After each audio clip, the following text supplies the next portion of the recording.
Herkese Tatlı Sanatı Mutfağı kanalımdan merhabalar. Bugün sizler için benim de çok sevdiğim bir kurabiye tarifim var. Kavala kurabiyesi tarifi. Bu kurabiye tarifini sevmeyen yoktur diye düşünüyorum. Tam ölçülü, tam kıvamında kıyır kıyır orijinal kavala kurabiyesi tarifidir. Öyleyse fazla vakit harcamadan hemen bu güzel tarifime başlayalım. Öncelikle uygun bir tenceremizin içerisine 1 su bardağı iri iri doğradığımız tuzsuz bademlerimizi ekleyelim. 3 su bardağı un ekleyelim. Unla bademi güzelce devamlı karıştırarak kavuralım. Unun kokusu çıkana kadar kavuruyoruz. Zaten rengi hafiften kavruk bir şekilde olduktan sonra ocağın altını kapatıyoruz. Un ve bademin soğumasını bekleyelim. Çünkü soğuk bir şekilde diğer malzemelerimizin olduğu kaba ekleyeceğiz. Bir kenarda unlu bademli karışımımız soğurken hemen uygun bir kabımızın içerisine 250 gram tereyağımızı ekleyelim. Bu aşamada en önemli püf noktası kavala kurabiyesinin 250 gram tereyağınızı mutlaka oda sıcaklığında bekletiyorsunuz. Yumuşak bir tereyağı olması gerekiyor.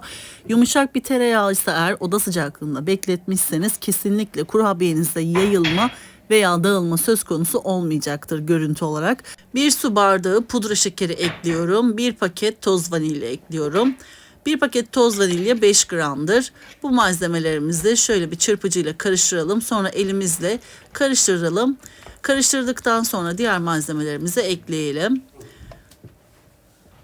Pudra şekerli, tereyağlı, sıvı yağlı, toz vanilyalı karışımımızın içerisine kavurduğumuz unlu bademli un karışımımızı ekliyoruz. Yani 3 su bardağı un, 1 su bardağı kavrulmuş badem karışımımız ve 1 su bardağı sade unumuzu ekleyelim.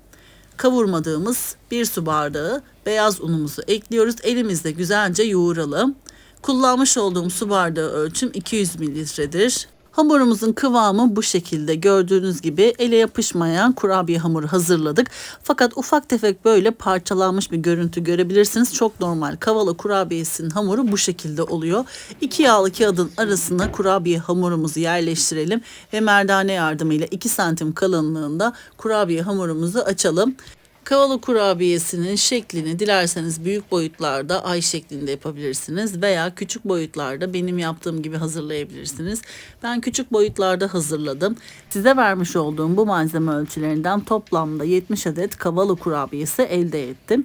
Daha fazla yapmak isterseniz malzeme ölçülerini yarı olarak arttırarak daha fazla sayıda kavala kurabiyesi elde edebilirsiniz. Daha az yapmak isterseniz de malzeme ölçülerini yarı olarak azaltın. Daha az sayıda kurabiye sayısı elde edebilirsiniz. Kurabiyenizi ince açarsanız çok daha az sayıda kurabiyeler elde edebilirsiniz. Ben kavala kurabiyesinin kalınlığında 2 santim kalınlığında açtığım için ve küçük boyutlarda yaptığım için 70 adet elde ettim. Bu arada kavala kurabiyesini pişirdikten sonra pudra şekerine bulamadan buzluğunuzda veya derin dondurucunuzda saklama kaplarının içerisine koyun. Kapaklarının sıkıca kapandığından emin olduktan sonra derin dondurucuda uzun süre muhafaza edebilirsiniz. Veya oda sıcaklığında 3 haftaya kadar kıyırlığını, tazeliğini kaybetmeyecektir. Bu bilgiyi de belirtmek isterim.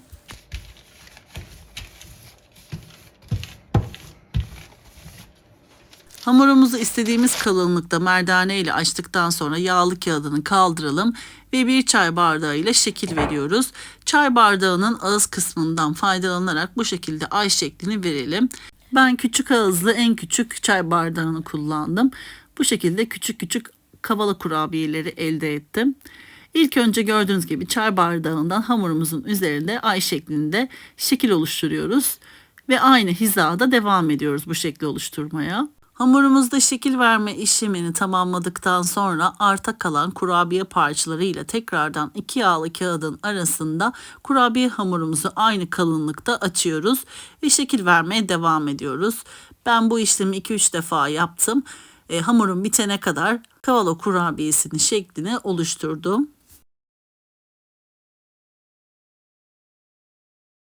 Kurabiyelerimize şekil verdikten sonra yağlı kağıt serili fırın tepsimize aralıklı bir şekilde kurabiyelerimizi dizelim. Çok aralıklı bir şekilde dizmenize gerek yok. Hamurumuzun içerisinde hamur kabartma tozu olmadığı için hamurunuzda çok fazla yayılma söz konusu olmayacaktır. O yüzden sık sık da dizebilirsiniz. Önceden ısınmış 180 derecelik fırın ayarında kurabiyelerimizin altı ve üzeri güzelce kızarana kadar pişirelim. Kurabiyelerimizin kıyır kıyır olmasını istiyorsanız, biraz gevrek olmasını istiyorsanız fırında biraz daha fazla tutabilirsiniz. Ben yaklaşık 17-18 dakika kadar fırınımda tuttum ve çok güzel kurabiyelerim pişti. Ben biraz kavala kurabiyesini gevrek sevdiğim için fırında biraz fazla tuttum. 15 dakikadan sonra kontrol ederek pişirebilirsiniz.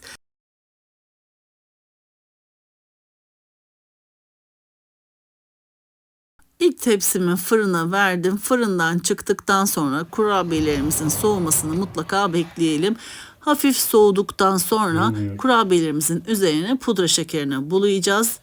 Gördüğünüz gibi kurabiyelerimiz muhteşem oldu. Şahane bir şekilde piştiler. Şekli de olduğu gibi muhteşem görüntüde. Şimdiden deneyen herkesin ellerine kollarına sağlık. Kurabiyelerimizin ilk sıcaklığı geçer geçmez ılık veya soğukken hemen pudra şekerini buluyoruz. Kurabiyelerimiz sıcakken pudra şekerini lütfen bulamayalım. Çünkü kurabiyelerimiz sıcakken pudra şekeri hemen üzerinde eriyecektir ve kalın bir görüntü oluşturacaktır. Elimize yapışan bir dış katman olacaktır. Bunu lütfen yapmayalım. Biraz bekletelim. Bir 15-20 dakika soğuduktan sonra pudra şekerini bulayalım. Kurabiyelerimizin hepsini pudra şekerini buladıktan sonra bir sunum tabağıma dizeceğim ve sizlere yakından iç dokusunu, kıyırlığını göstermek istiyorum. Çok lezzetli bir kurabiye. Benim en çok sevdiğim ilk 3 kurabiyeden bir tanesi. Çayın kahvenin yanında çok seveceğiniz ve çayın kahvenin yanına çok yakışan bir kurabiye tarifidir. Sizler yakından kurabiyenin iç dokusunu, kıyırlığını izlerken ben de sizler için küçük bir hatırlatmada bulunmak istiyorum. YouTube Tatlı Sanatı kanalıma henüz abone olmadıysanız YouTube kanalıma abone olmayı, paylaştığım bu videolarıma beğeni bırakmayı lütfen unutmayınız. Gün aşırı yepyeni tariflerimi kanalımda sizler için paylaşıyorum. Anında haberdar olabilmek için bildirim zilini lütfen açınız. Böylelikle yepyeni tariflerimi ilk siz görmüş olacaksınız. Bu tarifimi ve videomu beğendiyseniz eğer sevdiklerinizle paylaşarak bana destek olabilirsiniz. Beni hangi şehirden veya ülkelerden takip ediyorsanız yorum kısmına yazabilirsiniz. Beni nerelerden takip ettiğinizi gerçekten çok merak ediyorum. Şimdiden tüm destekleriniz için çok teşekkür ediyorum. Bu tarifimi denedikten sonra yorum kısmına düşüncelerinizi yazarsanız henüz tarifimi denememiş olan kıymetli takipçilerime düşünceleriniz fikir olacaktır. Kanalımda görmek istediğiniz tarifler varsa eğer yorum kısmına yazabilirsiniz. Mutlaka planlamamın içerisine alıyorum ve istediğiniz tariflerin videolarını çekip sizlerle paylaşıyorum. Bir sonraki yepyeni tarifimde tekrardan sizlerle görüşmek üzere. O zamana kadar kendinize çok iyi bakın. Hoşça kalın.